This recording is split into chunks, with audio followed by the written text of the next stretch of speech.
आज पूरे विश्व में आर्द्र भूमि दिवस मनाया जा रहा है और 2 फरवरी को इसको मनाया जाता है। लेकिन आर्द्र भूमि दिवस की हमें आवश्यकता क्यों पड़ी? वेटलैंड की हमें आवश्यकता क्यों पड़ी? जो बॉटनी के बच्चे हैं वो जानते हैं कि वेटलैंड्स क्या होते हैं, लेकिन जो नए हैं उनको भी थोड़ा सा मैं अवगत कराना चाहता हूँ, क्योंकि इन चीज़ों का अवेयरनेस सभी को ज़रूरी है, चाहे वो कोई सा भी स्टूडेंट हो, किसी भी सब्जेक्ट का स्टूडेंट हो, क्योंकि ये कहीं ना कहीं मानव सभ्यता से, हमारे जीवन से जुड़ा हुआ सब्जेक्ट है। और हमारे जीवन से जब ये जुड़ा हुआ है तो कहीं ना कहीं हमें इसको जानने की और पहचानने की बहुत ज़्यादा आवश्यकता है। तो आज मैं उसी को डिटेल से आपके सामने रखूंगा कि वेटलैंड होते क्या है, क्यों हमें इनको संरक्षण करना चाहिए, किस तरह के सरकार की हम मदद कर सकते हैं। तो आपको मैं बता दूं, पूरे विश्व में वेटलैंड दिवस 2 फरवरी को मनाया जाता है। ये वेटलैंड दिवस क्यों मनाया जाता है, क्या कारण है, उन सभी को आज इस वीडियो के माध्यम से सुनेंगे। तो बने रहें वीडियो के अंत तक। तो सबसे पहले बात कर लेते हैं वेटलैंड्स की। वेटलैंड्स का मतलब होता है आर्द्र भूमि। आर्द्र भूमि का सीधा सा अर्थ ये है कि ऐसी जगह जहां पर पानी भरा रहता है, यानी ऐसी दलदली जगह जहां पर पानी भरा रहता है, ह्यूमन एक्टिविटी वहां पर कम पाई जाती है। आपने बहुत सारी ऐसी दलदली भूमि देखी होगी जहां पर पेड़ पौधे भी उगे रहते हैं, जीव जंतु भी टहलते रहते हैं, पशु पक्षी भी वहां पर जाते हैं। तो उन एरियो को वेटलैंड्स कहा जाता है। और उन एरियो को वेटलैंड्स कहा जाता है तो वहाँ का संरक्षण करना बहुत ज़्यादा ज़रूरी है। भारत सरकार ने भी काफ़ी वेटलैंड्स को संरक्षित क्षेत्र में घोषित किया हुआ है। अब राजस्थान के अंदर भी 2 वेटलैंड क्षेत्र है, एक तो केवलादेव राष्ट्रीय उद्यान और एक है आपका सांबर झील। तो 2 वेटलैंड्स राजस्थान में है, बाकी अलग अलग स्टेट में अलग अलग वेटलैंड्स को घोषित किया गया है। पूरे भारतवर्ष में 47 वेटलैंड्स आज मौजूद है और पूरे विश्व में बहुत सारे वेटलैंड्स को घोषित किया गया है। आप ये समझ सकते हैं कि जिस प्रकार से राष्ट्रीय उद्यान और जिसके बाद में नेशनल पार्क वगैरह, टेरिटरी वगैरह, जैसे आपके चिड़ियाघर वगैरह, जैसे जिस प्रकार से जीव जंतुओं को संरक्षण करने के लिए राष्ट्रीय उद्यान बनाए जाते हैं, बॉटनिकल गार्डन बनाए जाते हैं, उसी प्रकार से वेटलैंड्स को भी घोषित किया जाता है। और वेटलैंड्स की आवश्यकता क्यों पड़ी? आवश्यकता इसलिए पड़ी क्योंकि ऐसी जगह इंडिया में बहुत सारी है, लेकिन उनको संरक्षण की बहुत ज़्यादा आवश्यकता है। आवश्यकता इसलिए है क्योंकि वहाँ पर बहुत ज़्यादा बायोडाइवर्सिटी पाई जाती है। बायोडाइवर्सिटी से अर्थ ये है जैव विविधता। अगर जैव विविधता नहीं होगी तो शायद इस धरती पर जीवन जीना इंसान के लिए बिल्कुल दूसर हो जाएगा। आज मान के चलो कि जैव विविधता ना हो, बायोडाइवर्सिटी ना हो, अगर सब्जियों की बायोडाइवर्सिटी ना हो तो रोजाना डेली आपको एक ही सब्जी खानी पड़ेगी। अब आप सोच सकते हो कि अगर रोजाना डेली मुझे एक ही सब्जी खानी पड़े तो क्या मेरा जीवन लंबे समय तक मैं जी पाऊंगा? रोजाना डेली अगर मुझे पालक ही मिले, कोई दूसरी वैरायटी ना मिले, तो क्या होगा? खा सकता हूं? नहीं खा सकता। तो कहीं ना कहीं उसमें मुझे क्या चाहिए? डाइवर्सिटी चाहिए। और डाइवर्सिटी चाहिए यानी विविधता चाहिए, तो मुझे क्या करना पड़ेगा? अपनी फूड हैबिट को बहुत कम करना पड़ेगा। अगर वैरायटी नहीं होगी, बायोडाइवर्सिटी अगर कम हो जाएगी, तो एक लिमिटेड सोर्स के साथ मुझे आगे बढ़ना पड़ेगा। और लिमिटेड सोर्स के साथ अगर मैं आगे बढ़ूंगा तो एक दिन ऐसा आएगा कि पॉपुलेशन बढ़ने की वजह से वह सोर्स भी क्या हो जाएंगे? खत्म हो जाएंगे। अब आप खुद सोच लो कि बायोडाइवर्सिटी का कितना इंपॉर्टेंस है एक ह्यूमन, ठीक है, लाइफ में। क्योंकि बायोडाइवर्सिटी बहुत ही ज़्यादा ज़रूरी है। इसलिए ज़रूरी है, आप बहुत सारे प्रैक्टिकल एग्जाम्पल मैं आपको बताने वाला हूं कि किस तरह से बायोडाइवर्सिटी ज़रूरी है। जैसे मान के चलो आप किसी जंगल में जाओ और जंगल में आपने किसी प्रजाति के पूरे वृक्षों को काट दिया।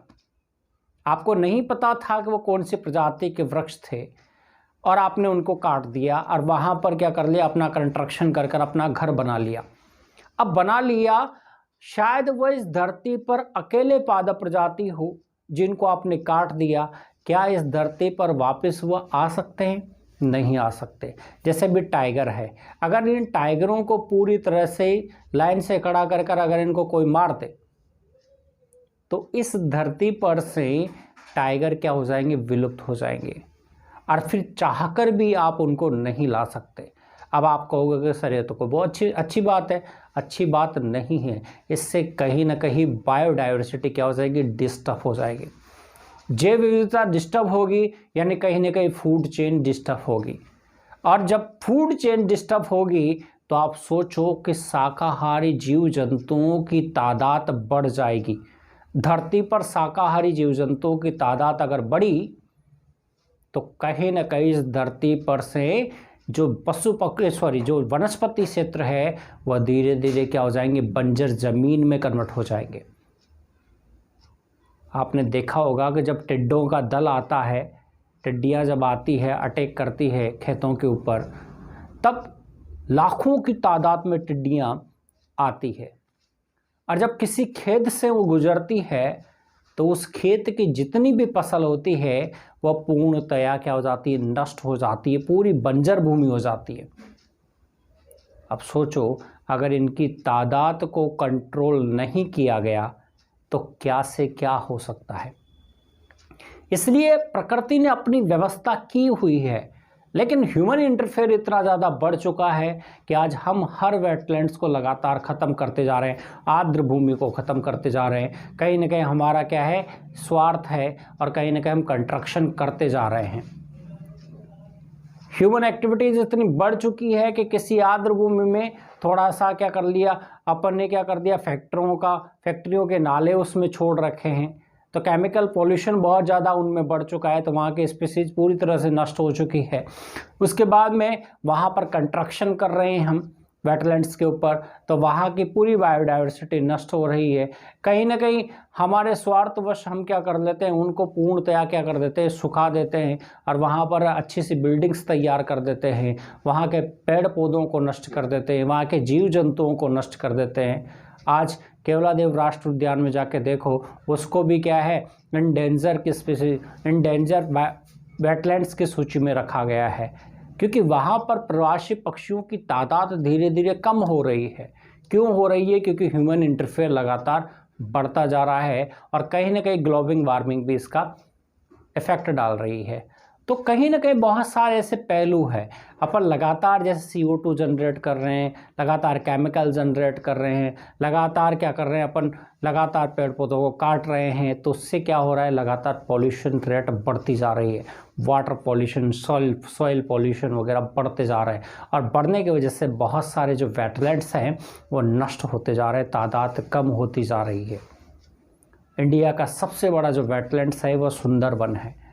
अब सुंदरवन को भी अगर धीरे धीरे क्या हो गया, वहाँ पर भी अगर ह्यूमन बस्तियाँ बसने लगी, धीरे धीरे अगर वहाँ पर भी अगर कंस्ट्रक्शन स्टार्ट हुआ, तो धीरे धीरे वो वेटलैंड्स भी क्या हो जाएगा, नष्ट हो जाएगा। तो आप सोचो कितनी ज़्यादा ज़रूरत है हमें वेटलैंड्स की, क्योंकि वहाँ की जो पादप प्रजातियाँ हैं वह बिल्कुल यूनिक होती है। पूरे विश्व में ऐसी पादप प्रजातियाँ कहीं नहीं पाई जाती। मैंग्रोव वनस्पति जो है ये सिर्फ दलदली क्षेत्रों में पाई जाती है, और कहीं ना कहीं ये क्या करती है, पानी जब नदियों में उफान आता है तो उनकी जो मिट्टी का जो कटाव है उनको ये रोकती है। लगातार वो क्या है, ज़मीन को बनाए रखती है, कटाव को लगातार रोकती है।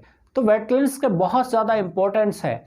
नदियों में, तालाबों में कभी उफान आता है तो उनको वहाँ की भूमि को कटाव के क्षेत्र से बचाती है, और कहीं ना कहीं आपने देखा होगा कि पानी को एक स्थिर बनाए रखने में सहायता करती है। ज़्यादा पानी अगर गिर जाता है, जैसे कभी कभार बाढ़ें आ जाती है, तो उनको भी ये कंट्रोल करने का काम करती है। इसलिए वेटलैंड्स का बहुत ज़्यादा इम्पोर्टेंस हमारी ह्यूमन लाइफ में है। तो कहीं ना कहीं हमें इसको क्या करना है, सिक्योर करना है, और हमें बचाना है, और लोगों को भी अवेयरनेस देनी है कि किस प्रकार से हम हमारी प्रकृति की, हमारे जीव जंतुओं की, हमारे पेड़ पौधों की सुरक्षा कर सके। और ये बहुत ही ज़्यादा ज़रूरी होगा, क्योंकि कुछ समय के लिए हमें सोचना पड़ेगा कि मुझे क्या करना है, वेटलैंड्स को सुरक्षित रखना है, मुझे राष्ट्रीय पार्कों को सुरक्षित रखना है, मुझे इस धरती पर पाए जाने वाले हर जीव जंतु से, हर पेड़ पौधे से क्या करना है, प्यार करना है। क्योंकि वह भी हमारे साथ है, वह भी हमारे साथ इस धरती पर उपस्थित है। उन्हीं से हमारा अस्तित्व है और उन्हीं से हमारा वजूद है। अगर हमारा वजूद हमें अगर सुरक्षित रखना है तो हमें दूसरे जीव जंतुओं को, दूसरे पेड़ पौधों को भी क्या कर रखना पड़ेगा, सुरक्षित रखना पड़ेगा। और जहाँ तक ये हम सोच बनाकर आगे नहीं बढ़ेंगे तो ऑटोमेटिक कहीं ना कहीं हमें बहुत सारी ऐसी चीज़ों का सामना करना पड़ सकता है। अचानक से बाढ़, अचानक से भूकंप, अचानक से क्लाइमेट चेंज, ग्लोबल वार्मिंग, ये जो नए नए जो सब्जेक्ट निकल के आ रहे हैं ये हमारा ही दुष्परिणाम है। कहीं ना कहीं हमने ही उस चीज़ को जनरेट किया है। इसलिए सभी से मैं ये कहूँगा कि भाई वेटलैंड्स को जितना हो सके उतना बचाने की कोशिश करें और इस वेटलैंड्स डे पर अपने आप को एक शपथ दिलाएं कि नहीं, मैं अपने एरिया का जो वेटलैंड्स है, हमारे एरिया में जो आर्द्र भूमि है, उसको मुझे क्या करना है, सुरक्षित रखना है। और जब मैं सुरक्षित उस चीज़ को रखूँगा तो कहीं ना कहीं मेरे एरिया में जो बायोडाइवर्सिटी है, मेरे एरिया में जो जैव विविधता है, वह कहीं ना कहीं क्या रहेगी, सुरक्षित रहेगी। तो वेटलैंड्स के बारे में पर्टिकुलर साइंस वाले सब्जेक्ट वाले बच्चे को जानना ज़रूरी नहीं है, पूरे दुनिया को, पूरे ह्यूमन को मतलब जानना बहुत ही ज़्यादा ज़रूरी है कि वेटलैंड्स होते क्या है, आर्द्र भूमि क्या होती है, क्या इनका इम्पोर्टेंस है, क्यों हमें इसको सुरक्षित रखना है। तो ये अवेयरनेस सबको देनी है, क्योंकि कहीं ना कहीं हमने क्या है, बहुत सारी चीज़ों से हम अनजान हैं। हम आज बहुत सारे ऐसी चीज़ों में उलझे पड़े हैं कि हमें सिर्फ अपना दिखता है, दूसरे का कुछ नहीं दिखता है, दूसरा मरे तो मरे। आज हम लगातार जंगलों को नष्ट करते जा रहे हैं, वहाँ की जो बायोडाइवर्सिटी है उनको ख़त्म करते जा रहे हैं, लेकिन ये पूरा ग्लोबल इशू है कि हमें कहीं ना कहीं इनका संरक्षण करने की बहुत ज़्यादा आवश्यकता है और कहीं ना कहीं इंसान को इस बात को समझना पड़ेगा। क्योंकि लगातार बढ़ती ग्लोबल वार्मिंग, लगातार बढ़ता क्लाइमेट चेंज हमें संकेत दे रहा है कि है ह्यूमन माइंड समझ जा। अगर आज नहीं समझे तो कहीं ना कहीं आपको भविष्य में दुष्परिणाम भुगतने पड़ जाएंगे। क्योंकि लगातार हमें प्रकृति क्या करती है, बीच बीच में हमें डेमो दे देती है और लगातार प्रकृति हमें ये बता कर जाती है कि अब तो समझ जाओ, अब तो समझ जाओ। लेकिन ह्यूमन क्या करता है, जहाँ तक थोड़ा सा बाढ़ आई वहाँ तक तो रो लेगा और बाद में उसको क्या कर देगा, भूल भाल के, और वापस उसी जगह जाकर मकान बनाएगा जहाँ पहले था। अब नदियों के किनारे पर जाकर आप मकान बनाओगे, नदियों के किनारे पर जाकर आप कंस्ट्रक्शन करोगे और फिर आप दोष भगवान को दोगे, हे भगवान तूने मेरे साथ ऐसा किया, हे भगवान तूने मेरे घर तोड़ दिया। तो उसमें भगवान का क्या दोष है, उसमें नेचर का क्या दोष है। नदी अपनी जगह लेगी, अपना पानी का फ्लो उसको पार कराना है, तो कहीं ना कहीं उसको ज़रूरत है। आज गलती हम करते हैं लेकिन दोष किसी दूसरे को दे देते हैं। आज कितनी गलतियां हमने की हुई है, जितने भी घर बना रखे हैं, जितने भी अपने कंस्ट्रक्शन कर रखे हैं, वह नदियों के जस्ट किनारे पर कर रखे हैं। अरे थोड़े दूर भी तो रह सकते हैं, बिल्कुल किनारे पर जाकर घर बनाते हैं, डीप क्षेत्र में घर बनाते हैं, और फिर जब पानी आता है, बाढ़ आती है तो सारे घर टूट जाते हैं, बहुत सारे कैजुअलिटी भी हो जाती है। तो आप सोच सकते हो कि कितना प्रॉब्लम हम क्रिएट खुद कर लेते हैं, लेकिन दोष क्या करते हैं, दूसरे के सिर मंड देते हैं कि ऐसा प्रकृति ने ऐसा किया, ऐसा हुआ, ऐसा हुआ। तो कहीं ना कहीं हमें सोचने की ज़रूरत है और कहीं ना कहीं हमें अवेयरनेस की भी ज़रूरत है कि मुझे आगे भविष्य में किस तरह से जीना है, किस तरह से मुझे आगे बढ़ना है। और सोचने की बहुत बड़ी बात है, क्योंकि स्टीफन हॉकिंग नामक वैज्ञानिक ने कहा था, अगर इंसान इसी रफ्तार से आगे बढ़ता रहा, इसी रफ्तार से अगर वो पॉल्यूशन जनरेट करता रहा, तो इस धरती को 100 साल बाद में उसको छोड़ना पड़ेगा। बहुत बड़ी बात है कि इस धरती को 100 साल बाद में अगर इंसान को छोड़ना पड़ जाए तो कहाँ जाएंगे आप, क्या करेंगे आप, किस तरह से जीवन जिएंगे। 100 साल ज़्यादा बड़े नहीं होते। अपने ही जीवन काल में आप 100 साल टाइम पीरियड देख सकते हो। आप सोच सकते हो कि क्या हमारे बच्चों के लिए, क्या हमारे आगे की जनरेशन के लिए, क्या हम ऐसा पॉल्यूशन वाला एनवायरनमेंट छोड़ कर जाएंगे। थोड़ा सा इन टॉपिक्स के ऊपर सोचने की आवश्यकता है, क्योंकि ये टॉपिक बहुत ही ज़्यादा सेंसिटिव है और बहुत ही ज़्यादा गंभीर है। क्योंकि इन टॉपिक्स पे कोई बात करना नहीं चाहता, इन टॉपिक्स पे कोई खुलकर अपनी राय व्यक्त नहीं करना चाहता, और कोई करना भी चाहता है तो उसको लोग सुनना पसंद नहीं करते। तो सबसे बड़ी चीज़ है कि हमें अवेयरनेस दिखानी पड़ेगी, हमें कहीं ना कहीं लोकल कम्युनिटी को इस बात की अवेयरनेस देनी पड़ेगी कि भाई जो ये प्रकृति है ये आपकी है, इसकी सुरक्षा आपका दायित्व है, क्योंकि अगर ये नहीं रहेगी तो आपका वजूद भी नहीं रहेगा।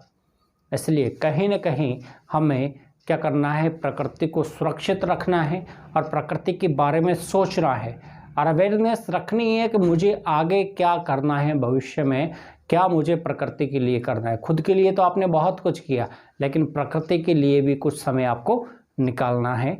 इसलिए मैं आप सभी से पुनः कहूँगा कि आपका वेटलैंड्स दिवस की बहुत बहुत हार्दिक शुभकामनाएं, और आप ऐसे ही प्रकृति प्रेमी बने रहें और प्रकृति के बारे में